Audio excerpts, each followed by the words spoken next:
Good evening.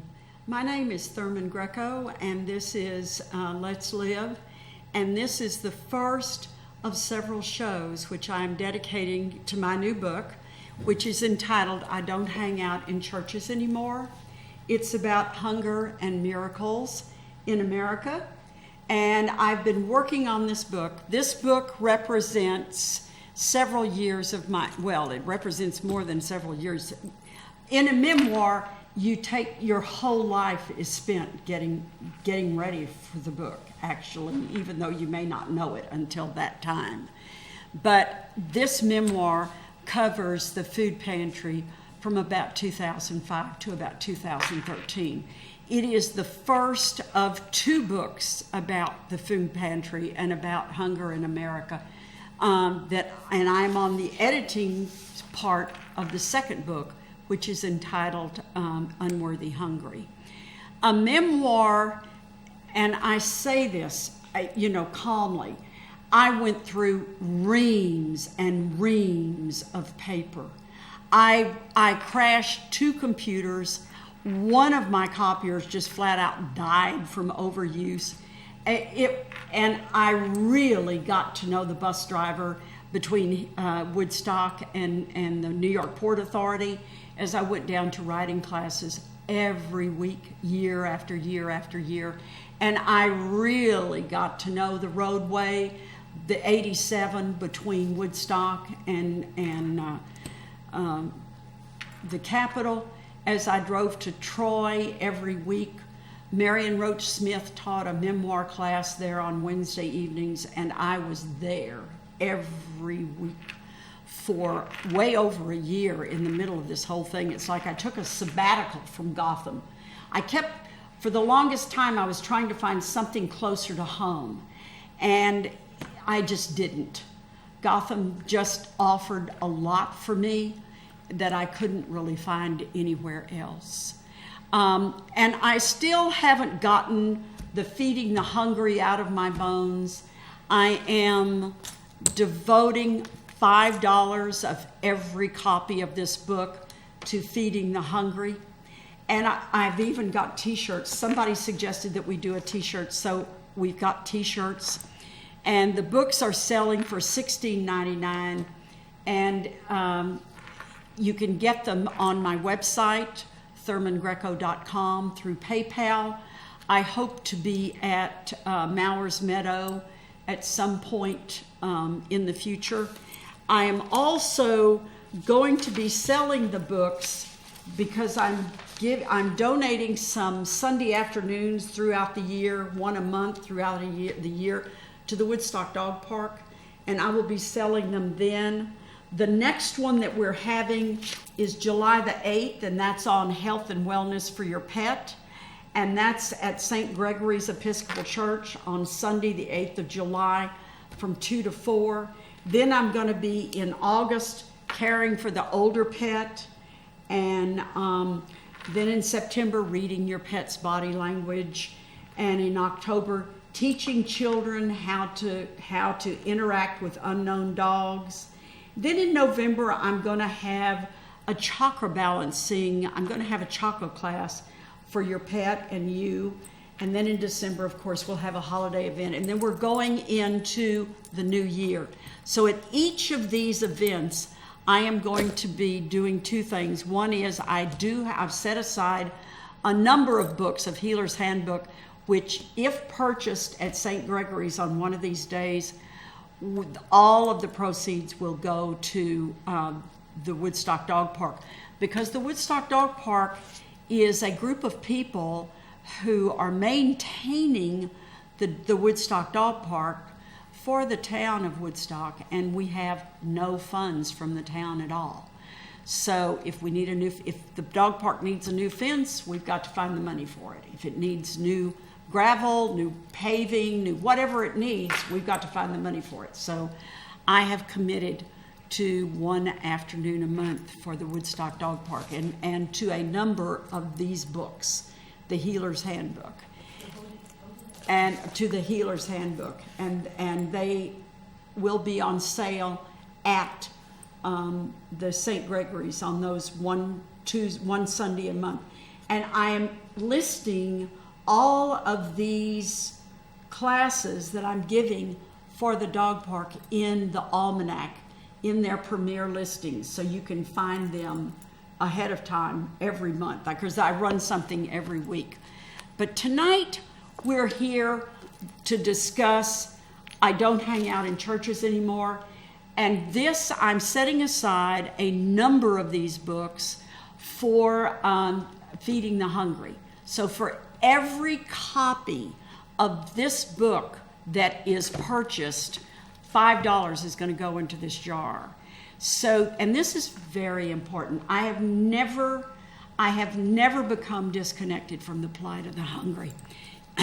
In Woodstock or anywhere else for that matter, I do know I would like to start this evening with an opening that I call it in my book, Welcome.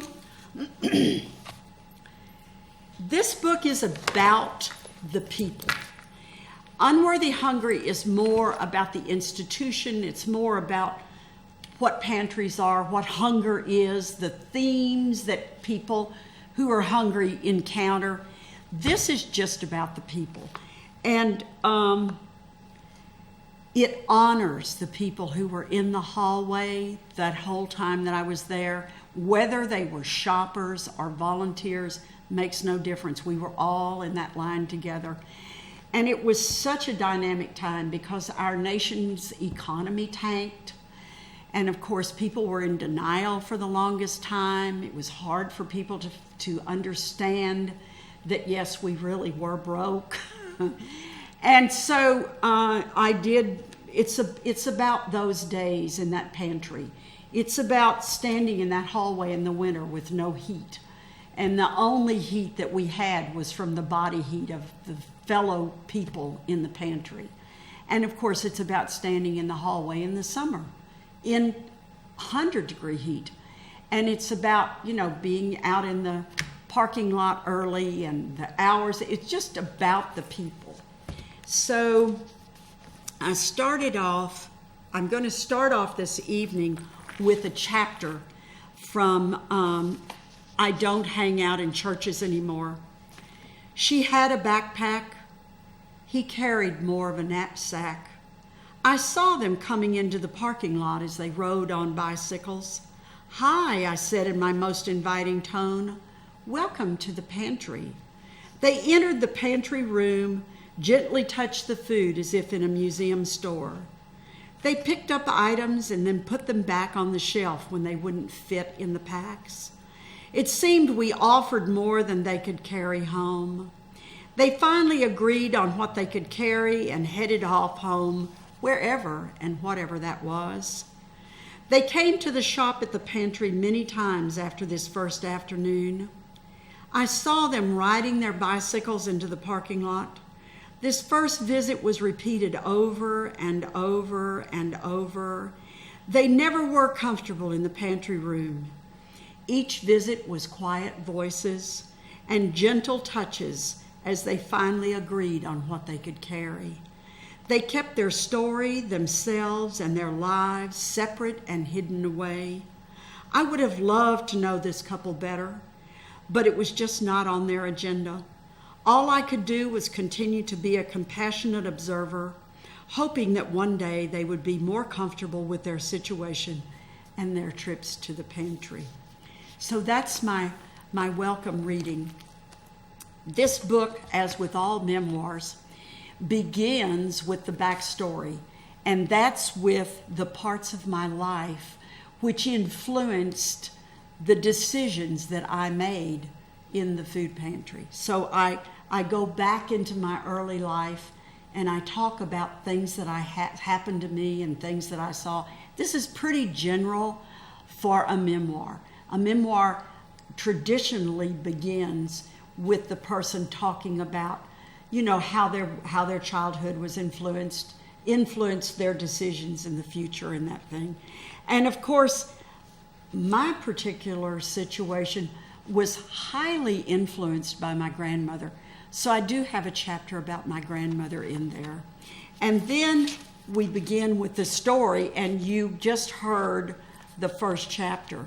And it covers, this actual book covers the pantry from the first day that I actually showed up there and until I walked away and went out to the Reservoir Food Pantry in Boyceville. And then at the end of the book, there's of course an epilogue, and there is an index. You'll find everybody's name in it, and there's a glossary. And this glossary, if you don't want to get down to the nitty-gritty and you don't really want to read about the people, you just want to read about being hungry, and you want to read about situations of hunger, then you can just go to the glossary and get it in short bursts. And this glossary is written, and I say so myself, that these words and terms in this section are part of everyday vocabulary in the food pantry. The people referred to in this glossary have only my utmost love and respect. They are the face of God. And I offer my gratitude to everyone who shops in the pantry, works in a pantry, donates food, money, time, criticizes the pantry and or myself. So it covers a lot, but it is written, this part of it was very definitely written with a lot of love, but I wanted it to be honest and I wanted it to be truthful. Because one of the things that I learned at Gotham and from Marion Roach Smith is if you're going to write a memoir, you've got to tell the truth. And this book is very, very intimate. There's no question about it.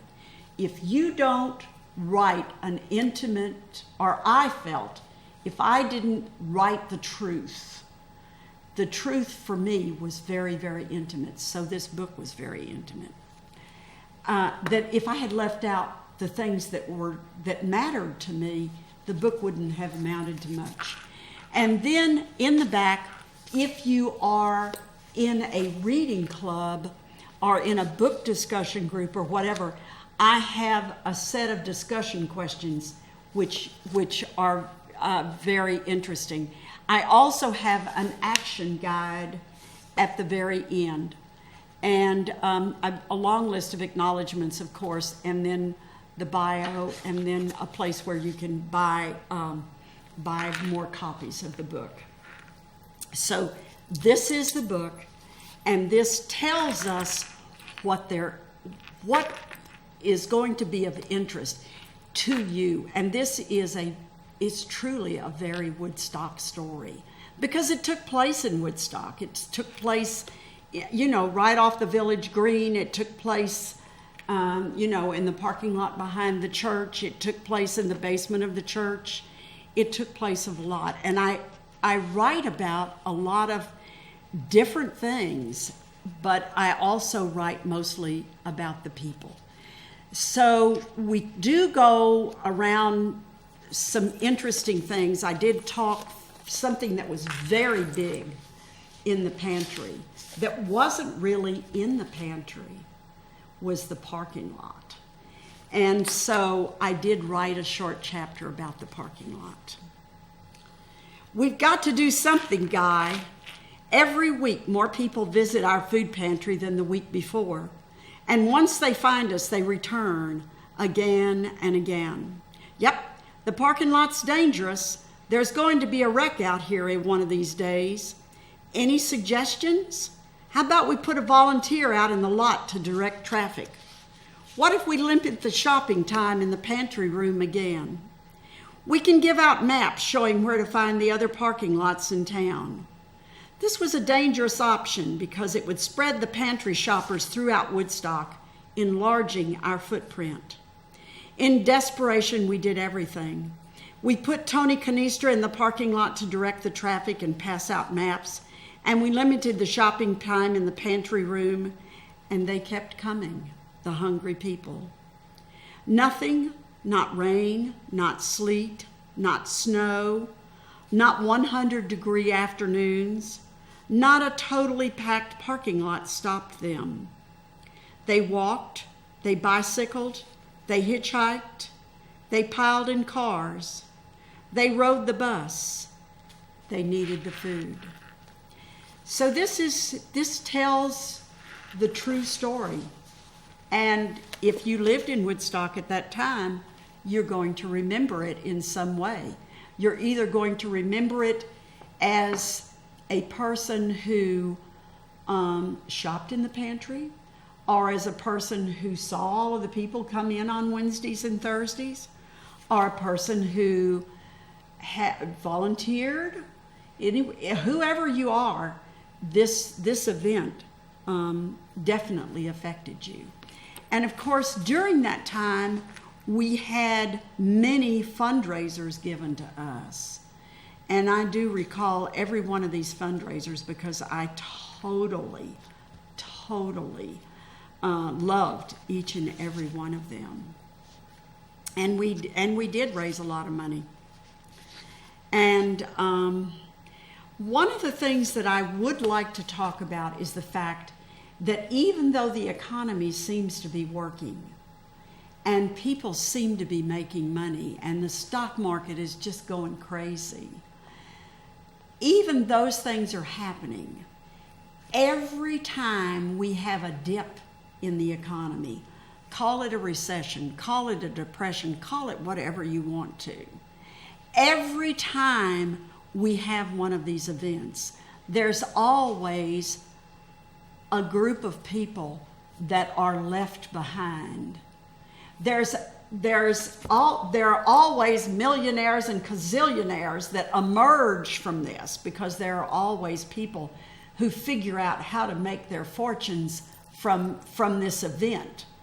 But then there's always other people who, for whatever reason, don't. And they do get left behind. So we still have food pantries. And you know, food pantries themselves don't necessarily deal with hunger. They don't cure hunger. They don't fight hunger. There's no way that we're going to solve hunger with food pantries. And if you go to the social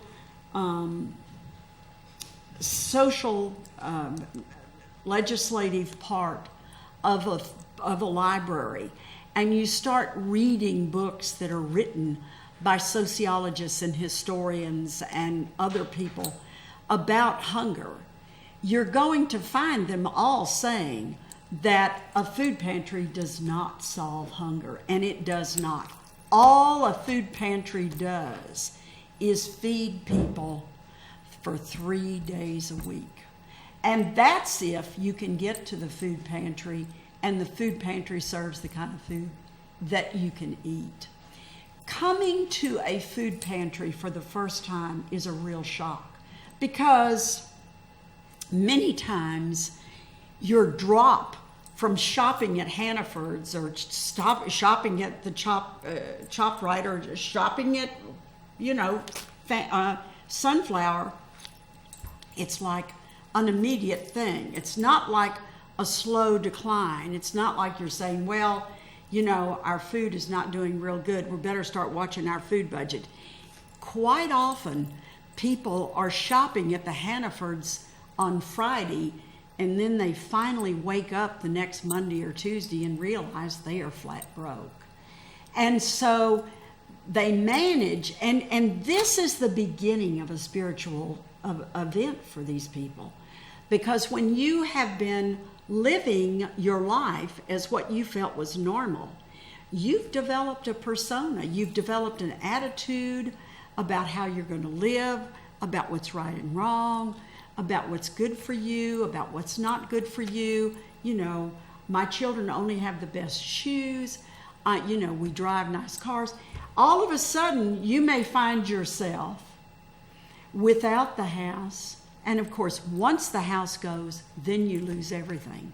Because once the house goes, then you lose the furniture. Then you lose everything else in the house.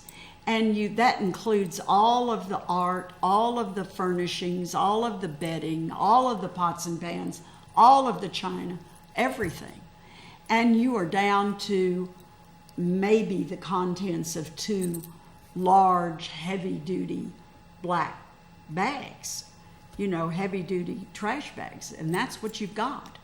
And you're living in that gorgeous car that you used to drive. So it's, for many people, it's not a slow path down. For many people, it's a very quick one, especially if you were in a storm and you lost your house in the storm, or if you were working for a company and Friday night the boss came around to everybody and said, we're going out of business.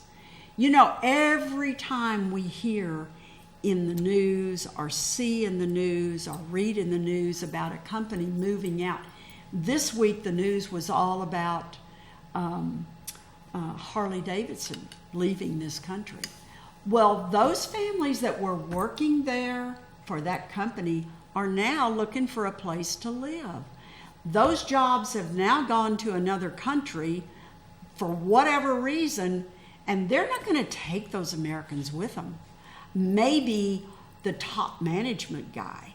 But have learned through the years, that if you take one of your top management guys and move him down to, for example, Mexico City, he's floundering. He doesn't know the language. He doesn't know the mores. He doesn't know how to negotiate in their country. He doesn't know how to speak the language. So let's go from the top down. And maybe they're going to salvage a few jobs, but most of the jobs are lost. So people who went to bed on Thursday night are going to find out Friday afternoon their jobs are gone. And we see this happening. So then you start scrounging, and finding a roof over your head and finding food is one of the spiritual, I'm going to say adventures, because it truly is that, treks, spiritual searches of your lifetime, because you are then dealing with all of your demons. And a lot of people who are in the food pantry line just not too long ago were living a life where they thought, well, just anything I want, all I have to do is fit it into my budget and I can have it. And they're finding out they have no budget. They have no roof over their heads. They have a car. And then, of course, if the car was really nice or even partly nice, there's a lot of social stigma to that, because you're living in the car, but you don't want people to know you're living in the car, but you are living in the car. And people are saying, well, what is this guy doing outside our food pantry? Because he's driving this, really nice car. And they don't realize that the car is part of the past. It's probably the only thing you have from the past. Because by the time you're in the food pantry line and you're living in your car, you've lost your family, you've lost the pets, you've lost everything. And if you still have your family, and if you're really, really lucky, then you've got a room in, Motel 19. And of course, I do talk about that I don't hang out in churches anymore. I have 2 chapters about 2 different families that were living in Motel 19 and what it was like to live under those conditions. And of course, another thing is that now in the affluent home, this take us back to 2008, 2010, when, it was really popular to see an empty storefront in Woodstock. I mean, we saw a lot of them. Now they're pretty much filled up. As soon as somebody goes broke, there's somebody else who's willing to take a chance on it. But there was a time in Woodstock in between 2008 and 2011 when people were not so willing to take a chance and not so willing to lose all of that money on a dream, and so dreams kind of sat and waited. And affluent homes have computers. They have televisions. They have sound systems. They have all of these things. But when you are down and out, you have got one thing, and this is one thing that politicians who are trying to cut back money on welfare love to talk about as if you were stealing from them. That is, you've got yourself a nice cell phone. And you have to have a nice cell phone. If you have nothing else, you have to have a nice cell phone, because that's where you're going to find out where your next job is coming from, where your next place to sleep tonight is, or where you can find a cheap apartment, or where the food pantry is, or whatever. Where is the soup kitchen? Where can I, where? You find all of these things in these phones that you would, where you had maybe a whole office or a whole part of a room that was devoted to computers. Those things are gone. You have your cell phone. So that's a really interesting concept. It's interesting how people who are wealthy and have never actually been around people who are not wealthy love to talk about, well, these are freeloaders in the line. They've got those fancy cars. Look at those phones they've got. They don't realize that. And that's another thing that I do talk about in this book. I do talk about the library. The library is on the front page of our newspaper almost every week, and if not on the front page, it's back with the letters. There are chapters in here about the library and what the library did for the hungry, because libraries in this country are where the down and out hang out, because it's where you can get in out of the rain, it's where you can find a bathroom, it's where you can find a computer, it's where you can get warm in the winter, it's where you can beat the heat in the summer. It's really, really important, and I do talk about that in the food pantry, in this book about the food pantry. So I think you're going to find this book very interesting. It's the brutal truth, and it's the truth as I saw it. And of course, the first few chapters I talk about are my past and how I learned to make decisions as a young person and what was important. And I know that my childhood experiences made me aware of things and made me sensitive to issues that I later encountered in the pantry. And one of the things that I'm always curious about, and this is one thing that you don't really find out on a television show unless people do come up to you afterwards and say something to you. My story is, how did you hear about this show? And how did you hear about the book? And do you know anybody that ever used a pantry? Have you ever used a pantry? And do you know anybody who should use a pantry? Because right now in our country, the need for senior citizens to use pantries is acute. It's really, really important. If I had my way, every senior, when they got their Medicare card, would get a SNAP card and would get a list of all the food pantries in the county where they live. But nobody's ever going to do that. And do you know where a food pantry is? Do you even know where a food pantry is? Because usually when people are shopping at food pantries, they don't tell people. They don't tell anybody where they're going to the food pantry. And so that's a very important thing. And one of the things that I would also like to know is, I would like to know if any of you have any questions, because I do plan to give some other shows about hunger and about feeding the hunger and about food pantries, because there are not an awful lot of programs now out there about food pantries.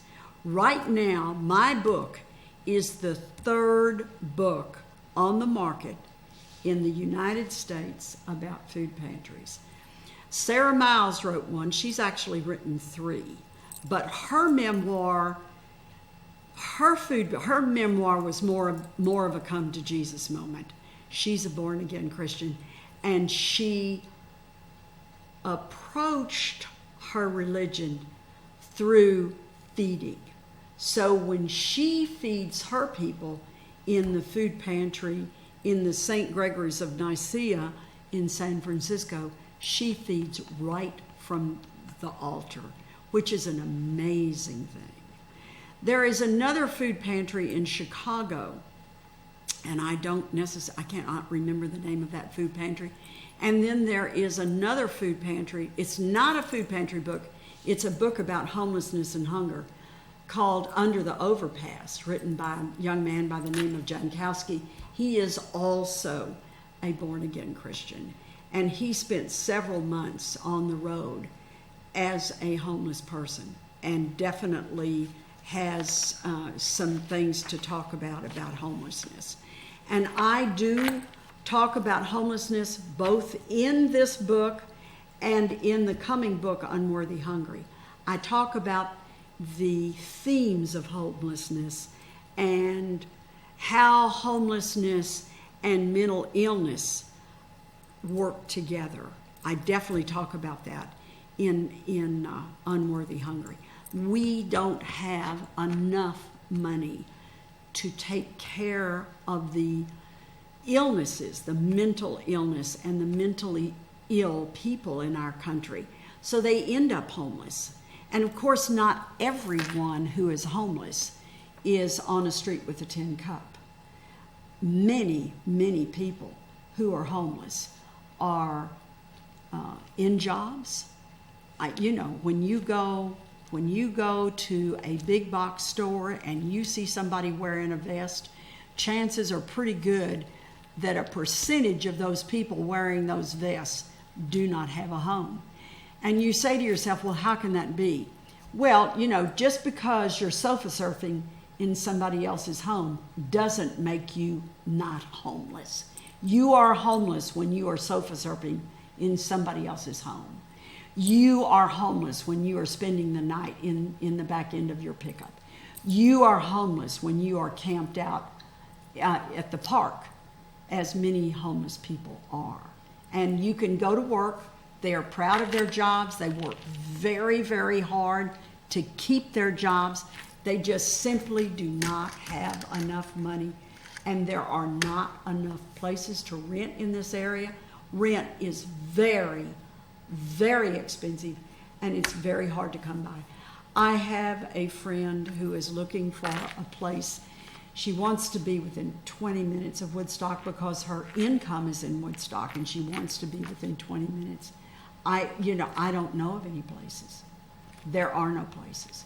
And when I talk to people about where are you finding a place, where are you looking, there's no jobs in Woodstock, and there's no apartments in Woodstock, and there are no homes in Woodstock. So there's nothing here.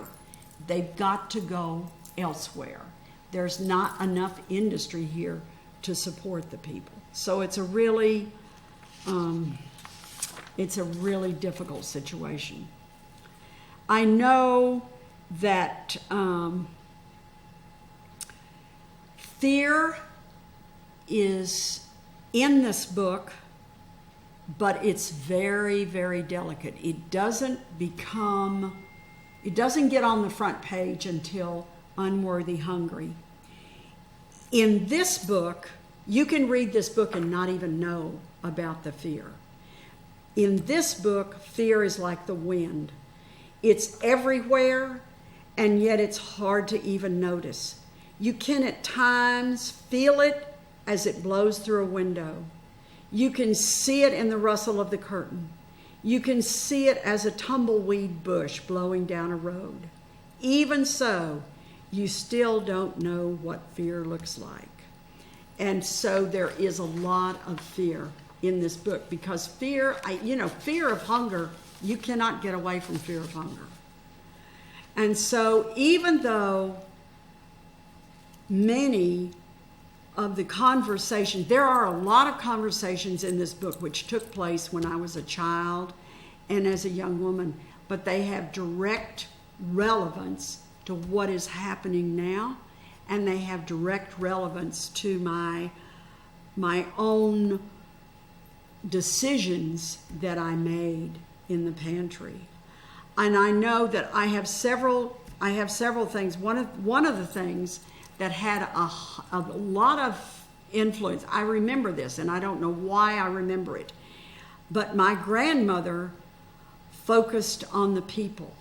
And she also she was very political, and for her age, she was very well trained, she was very well educated, and she really felt the tongs, she felt the hooks of Russia and China, even when she was an old woman. So that was very, very interesting. So the stories in this book are real. The stories in this book tell an awful lot, and I think I'd like to read a couple of them right now, if we have time. I know that when I was very early in the pantry, I was inspected.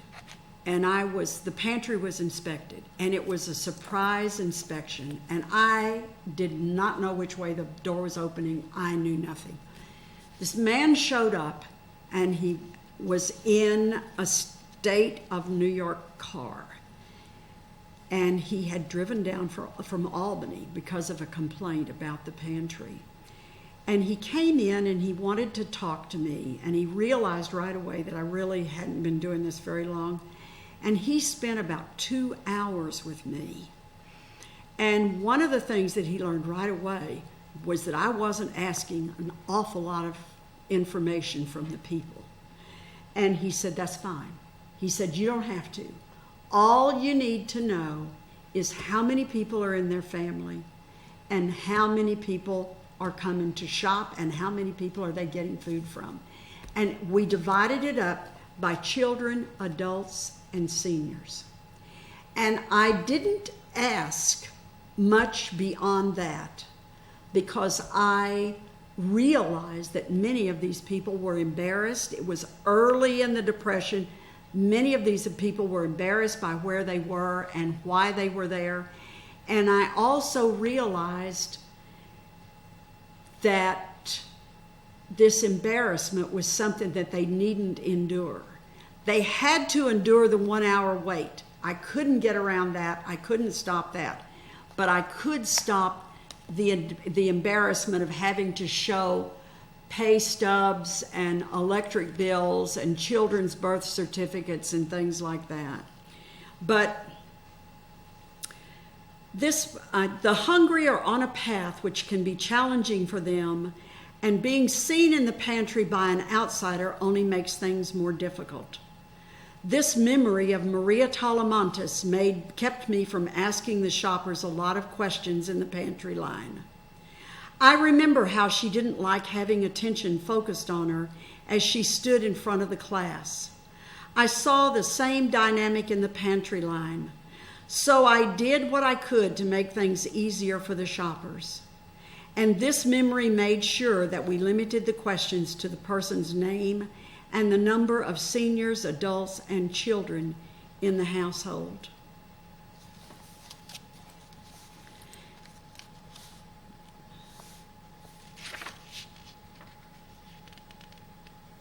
My memory always brings up Maria Talamantes when I recall the morning prayer. Standing in front of a class is hard on a lot of kids. Standing in front of the class and reciting a prayer can be excruciating for them, especially if they don't feel like they really know a prayer. It was hardest, I think, on the Catholics because they began and ended each session with the sign of the cross. Now, many of you people who are watching this program aren't old enough to remember prayer in schools. This, I think, was done away with before many of you were born, but I was old enough. My memory always brings up Maria Talamantes when I recall the morning prayer. Standing at the head of the class, Maria appeared embarrassed, flustered, frightened. And while she struggled with the sign of the cross and Our Father, I was over at my desk praying quietly and fervently to God and Jesus and anyone else I could think of, just thanking them that my name hadn't been called on that day. Meanwhile, Maria prayed as fast as she could and so quietly that she couldn't be heard by most of us in the room. I don't think the teacher cared, really. She was simply filling a slot required every morning and looked forward to escaping into a math exercise or reading a story. For me, this time was pure torture, and I was so grateful that I was an Episcopalian because I didn't use the sign of the cross, and the Episcopalian Lord's Prayer seemed shorter and faster than Maria's Roman Catholic version.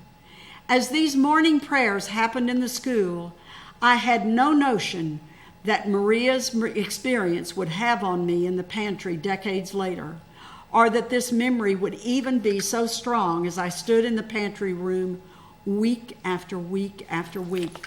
And I can tell you that as I stood in that hallway and all of these people waited an hour, and then they got up and they were asked, okay, what is your name and how many people are in your family and how many seniors and how many adults and how many children? And of course, for the person taking the information, that's all you're doing all afternoon. So it's very commonplace for that person. It was just, very rote. Okay, give me the information. Thank you very much. Hi. But for the person giving the information, it is so hard. And every time I saw that line, I saw the little Maria Talamantes' face and trying to say the prayer when she was just scared to death. And I just, that fear just still lives with me. There's no overcoming it. And I can, I had a lot of fear. I know that we talk about our Second Amendment rights, and I probably even shouldn't bring it up, but we do talk about our Second Amendment rights in this country. And very often, people in this country have no idea what it's like to stand and have a machine gun pointed at you and know that the person who is pointing that machine gun at you is going to use it if you give him an excuse. And I did that. I did that for a long time. I did that for almost 2 years, and I had 2 little children. And I just held their little hands, and we just stood as straight and tall as we could. And every time I got on an airplane, I had to be frisked. And it is one thing to go through TSA, and people complain and fight and carry on about how awful the TSA is. Listen, that was nothing compared to being frisked out on the tarmac of an airport in the middle of a third world country and holding my little children's hands. I would not turn loose of them for 1 minute. And I had machine guns pointed at me when I went to the bank, when I went to the grocery store, when I went to the gas station, when I went anywhere. So I definitely know how to recognize fear. And I did recognize it from the very beginning in ways that people just really can't. And that's in the story as well. So I do remember my first visit to the pantry. And this book is a tribute to those in our country who don't have enough to eat and those who help the country, help the hungry, get the food they need to survive. These stories took place in a food pantry in a famous little town in America. But don't be deceived. These stories are bigger than the small town. Stories, prayers, and essays in this book focus on questions that shoppers had, as well as we all journeyed down the path from hunger to the pantry and beyond. Why did this happen? What is the way to go forward now? How can I go on? And you know that's really true.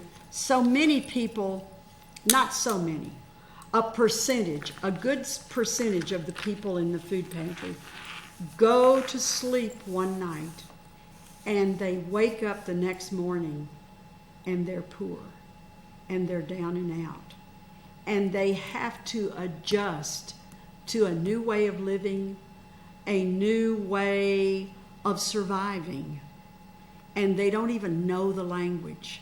They don't know how to do it. They don't know what to do. And they know that all of a sudden they're on the spiritual journey of their lives. And that's really what was happening in that pantry, the spiritual journey of our lives, all of us. And we were all affected by this. Everyone was affected by this story. Everyone was affected by all of the things that happened in this story. And at one point, I did learn to raise money. And when I first started in the food pantries didn't raise money. Food pantries either got what they got from the church or they didn't get. They did without. And as the economy continued to sink, the food bank and New York State, thank God for New York State. New York State has some wonderful, people complain about the taxes. You'll never hear me complaining about New York State. They have a way of helping the people.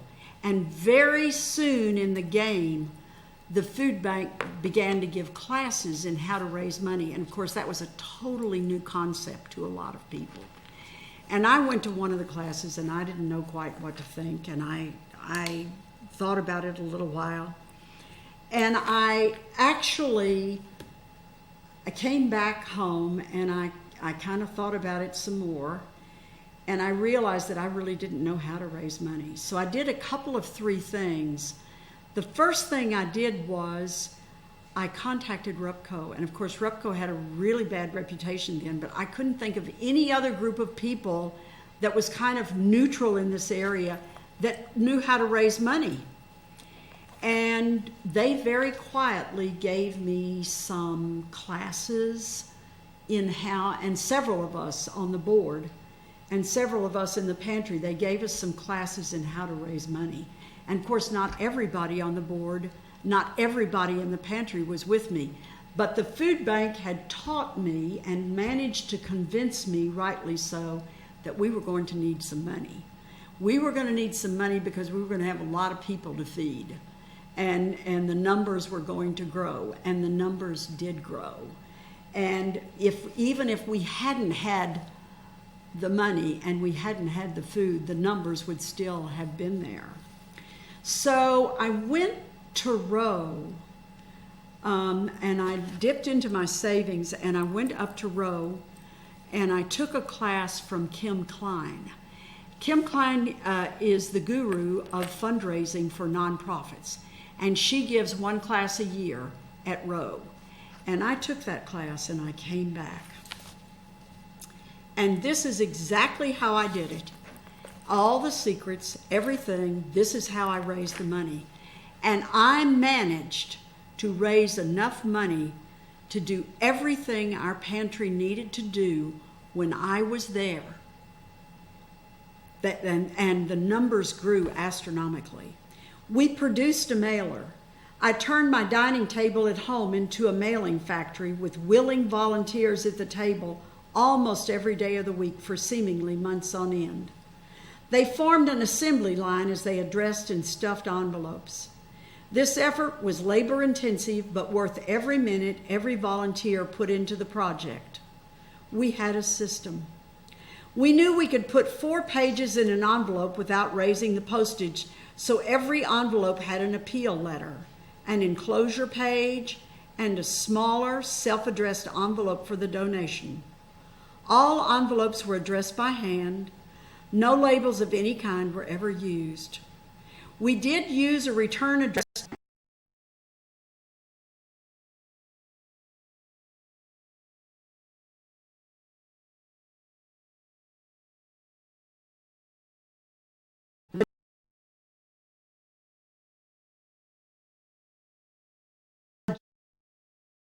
address on it at Catskill Arden office.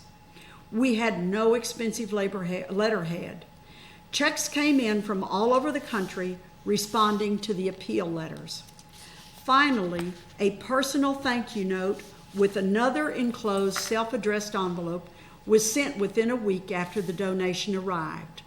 Those thank you notes were a full-time job for Holly Post. Our efforts were not only successful, but absolutely necessary. Without the money raised, the pantry could